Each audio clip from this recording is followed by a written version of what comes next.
अहिल्यानगर जिल्ह्यातील श्रीगोंदा तालुक्यात बेलवंडी कोठार हे गाव वसलेले आहे.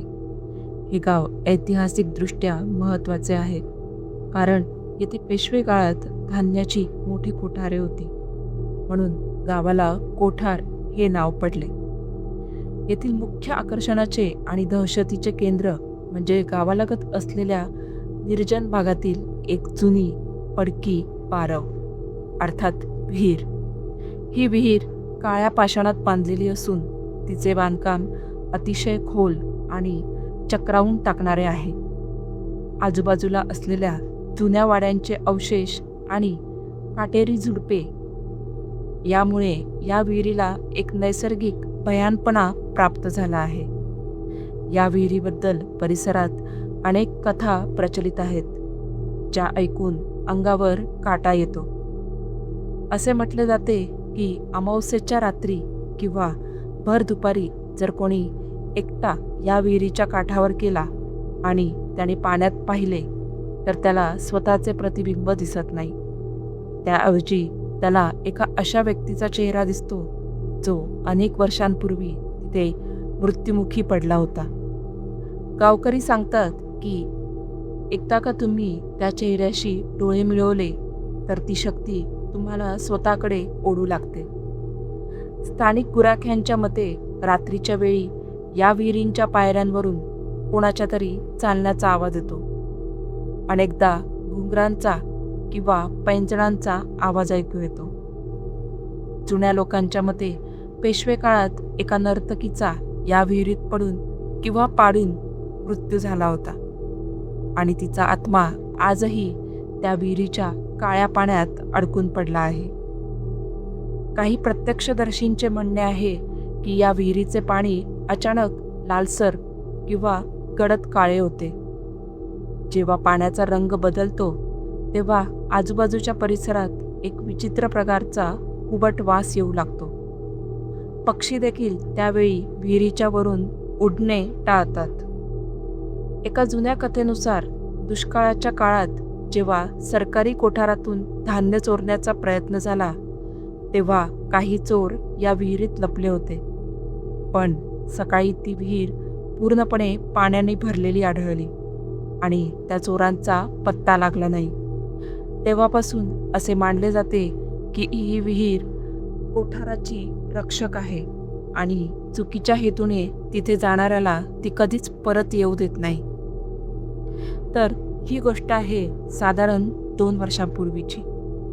पुण्याचा एक तरुण मुलगा, त्याचं नाव समीर. समीरला जुन्या वास्तू आणि ऐतिहासिक ठिकाणांचे फोटो काढण्याचा छंद होता. आपल्या कॅमेऱ्याच्या लेन्समधून जगाला न दिसणाऱ्या गोष्टी शोधणं हा त्याचा नाद होता. याच नादामुळे तो पोहोचला बेलवंडी कोठारमध्ये. गावच्या पारावर बसलेल्या एका म्हाताऱ्या आजोबांना त्याने विचारलं, आजोबा, इथे जुनी कोठार आणि काही ऐतिहासिक विहिरी आहेत असं ऐकलंय. रस्ता कुठला? आजोबांनी विहिरीचा धूर सोडला आणि समीरकडे एका विचित्र नजरेने पाहिलं. ते फक्त एवढंच म्हणाले, पोरा, उजेड आहे तोवरच जे बघायचं ते बघून घे आणि त्या कोठाराच्या मागच्या विहिरीच्या सावलीला सुद्धा उभा राहू नकोस. समीरने त्या बोलण्याकडे दुर्लक्ष केलं. दुपारी ठीक 3 वाजता तो त्या विहिरीपाशी पोहोचला. विहीर अगदी भव्य होती. काळ्या पत्थरात कोरलेल्या पायऱ्या खाली खोल पाण्यात जात होत्या. पण तिथे गेल्यावर समीरला पहिली गोष्ट जाणवली ती म्हणजे शांतता. इतकी भयानक शांतता की त्याला स्वतःच्या श्वासाचा आवाजही मोठा वाटू लागला. त्याने कॅमेरा काढला आणि फोटो काढू लागला. पण जसा तो विहिरीच्या काठावर गेला त्याला जाणवलं की विहिरीच्या पाण्यातून एक विचित्र उबट वास येत होता.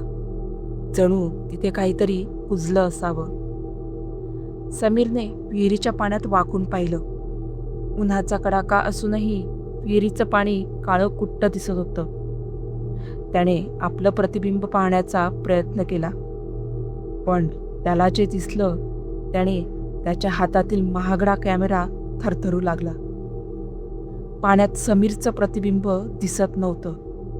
तिथे दिसत होता एक चेहरा, एक असा चेहरा ज्याचा अर्धा भाग पूर्णपणे जळालेला होता आणि डोळ्यांच्या जागी फक्त 2 काळे खड्डे होते. तो चेहरा समीरकडे बघून हसत होता. समीर झटकन मागे सरकला. त्याने डोळे चोळले आणि पुन्हा पाहिलं. आता तिथे काहीच नव्हतं, फक्त स्थिर पाणी. समीर घाबरला होता, पण त्याचं कुतूहल संपलं नव्हतं.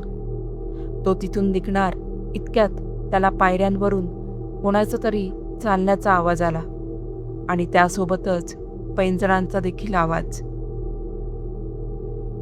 भर दुपारी त्या निर्जन जागी पैंजणांचा आवाज कुठून येणार? तो आवाज त्या विहिरीच्या खालच्या पायऱ्यांवरून येत होता.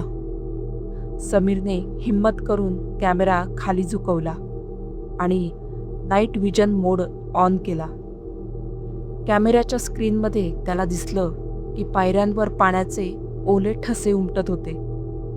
जणू कोणीतरी नुकतंच विहिरीतून बाहेर आलंय आणि वरच्या दिशेने चालत येतंय.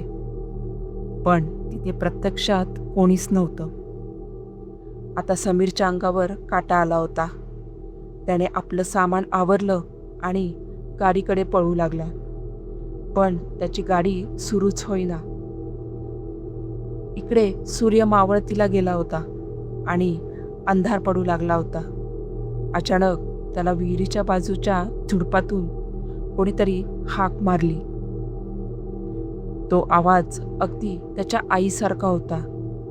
समीर 2 मिनिटं थांबला, पण त्याला लगेच गावच्या आजोबांचे शब्द आठवले.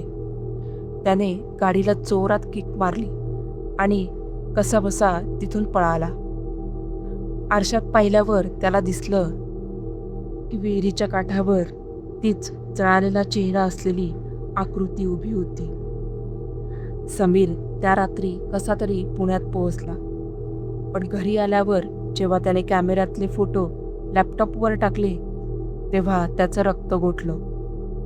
विहिरीच्या प्रत्येक फोटोमध्ये पाठीमागे एक धुसर आकृती उभी होती आणि शेवटच्या फोटोत ती आकृती समीरच्या अगदी खांद्यावर हात ठेवून उभी होती. मित्रांनो, बेलवंडी कोठाराची ती विहीर आजही तिथेच आहे.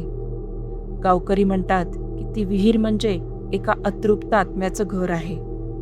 जर तुम्ही कधी तिकडे गेलात तर चुकूनही त्या पाण्यात तुमचं प्रतिबिंब पाहू नका, कारण कदाचित जे तुम्हाला दिसेल ते तुम्हाला आयुष्यभर झोपू देणार नाही.